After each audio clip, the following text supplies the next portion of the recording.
सत्ता जाने का खौफ क्या होता है, ये 2024 के परिणामों के बाद से मोदी सरकार को देखकर अंदाजा लगाया जा सकता है।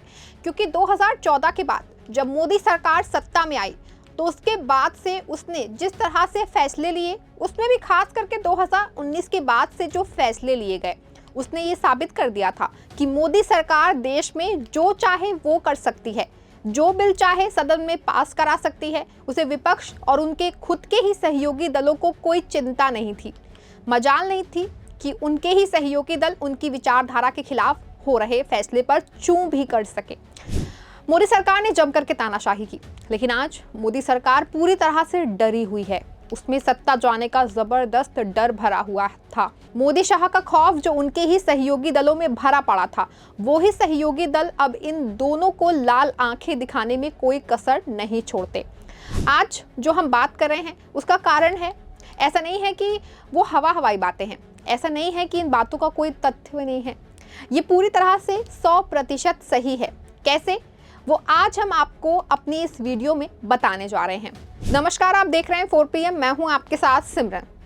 मोदी सरकार को देखकर समझकर अंदाजा लगाया जा सकता है कि इन दिनों मोदी सरकार अपने विपक्षियों से भयंकर डरी हुई है, क्योंकि जरूरत से ज्यादा समझौता कई बार इंसान को उसकी ही नजरों में गिरा देता है, और एक बार जब इंसान अपनी नजरों में गिर जाता है तो वो वहां से उठ पाना जो है बहुत मुश्किल हो जाता है।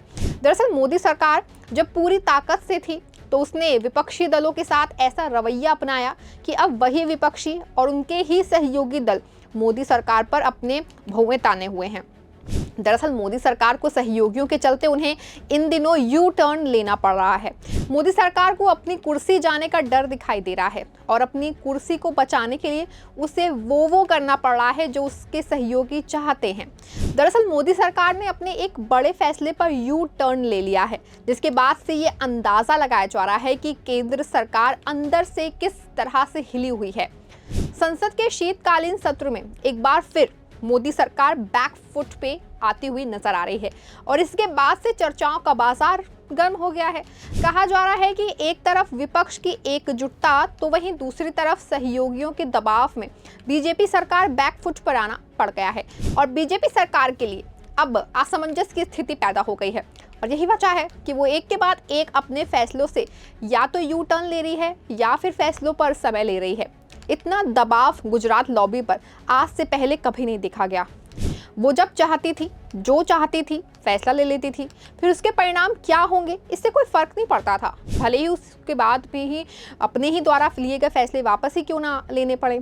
लेकिन सहयोगियों और विपक्ष के सामने मोदी सरकार इतनी कभी लाचार और कमजोर नहीं दिखी थी। लेकिन वो कहते हैं ना कि अति का अंत जरूर होता है, और शायद अब इस बार जनता ने बीजेपी को कमजोर करके तगड़ा सबक सिखाया है।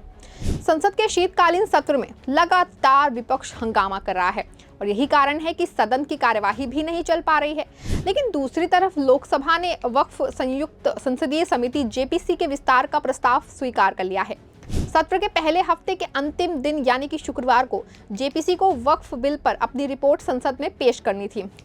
ये इस सत्र के एजेंडे में भी शामिल था, लेकिन जेपीसी में शामिल विपक्षी दलों के सांसद कार्यकाल बढ़ाने की मांग कर रहे थे। हालांकि समिति की अगुवाई कर रहे बीजेपी के सांसद जगदम्बिका पाल का दावा था कि हमारी रिपोर्ट तैयार है।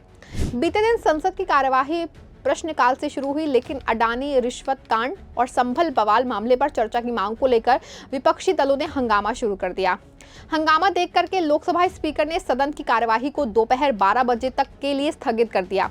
12 बजे के बाद सदन की कार्यवाही फिर से शुरू हुई, और फिर इस दौरान जेपीसी के प्रमुख जगदम्बिका पाल ने समय की मांग करते हुए कार्यकाल बढ़ाने से संबंधित प्रस्ताव लोकसभा में पेश किया, और इस प्रस्ताव को तुरंत पारित कर दिया गया। जेपीसी अब चालू शीतकालीन सत्र के पहले हफ्ते के अंतिम दिन यानी कि 29 नवंबर की जगह अब बजट सत्र 2025 के अंतिम दिन अपनी रिपोर्ट सदन में प्रस्तुत करेगी। मतलब अभी 2024 चल रहा है, और ये रिपोर्ट अब 2025 के बजट सत्र के आखिरी दिन प्रस्तुत करेगी। हालांकि इसके बाद केंद्रीय संसदीय मंत्री किरण रिजिजू ने इस पर जो है प्रतिक्रिया देते हुए विपक्ष की निंदा की है, और सारा ठीकरा विपक्ष पे डालने की कोशिश की।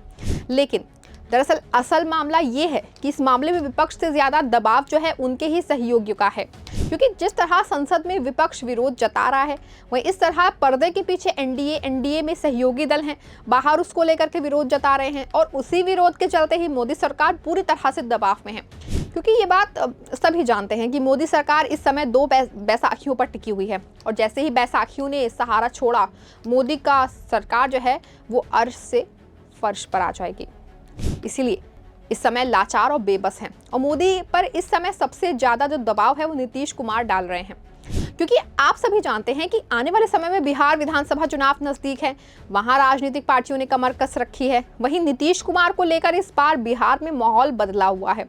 विधानसभा चुनाव को लेकर नीतीश कुमार जोर शोर से तैयारियों में जुट गए हैं और उनका जो कोर वोटर है वो वक्फ संशोधन बिल से शायद नाराज है, जिससे कि नीतीश कुमार परेशान हैं। नीतीश कुमार अंदर ही अंदर इसका खुल के विरोध कर रहे हैं, क्योंकि आरजेडी नेता तेजस्वी यादव इस मुद्दे को भुनाने की पूरी कोशिश कर रहे हैं। तेजस्वी यादव ने इस मुद्दे को लेकर नीतीश कुमार को ही आड़े हाथों ले लिया है, जिसके चलते नीतीश कुमार भारी दबाव में हैं। बिहार में अकेले नीतीश कुमार दबाव नहीं है, उनके साथ साथ चिराग पासवान पर भी तगड़ा दबाव है। चिराग पासवान ने तो इसका खुल के विरोध किया है। अब दो सहयोगी दल एक साथ नाराज हुए तो मोदी सरकार की कुर्सी डगमगा गई और आनंद फानंद में बीजेपी के कार्यकाल को आगे बढ़ा दिया। बीजेपी को पता है कि इस समय इंडिया गठबंधन के सभी सहयोगी जो दल हैं वो एक साथ हैं और अगर ऐसे में उन्होंने जरा से भी चूकी तो सत्ता हाथ से जाते देर नहीं लगेगी। ऐसे में बीजेपी के ऊपर एक दबाव बन गया है अपने सहयोगियों को भी साथ कर रखने का और इसी वजह से बीजेपी अब सहयोगियों के इशारे पर चल रही है।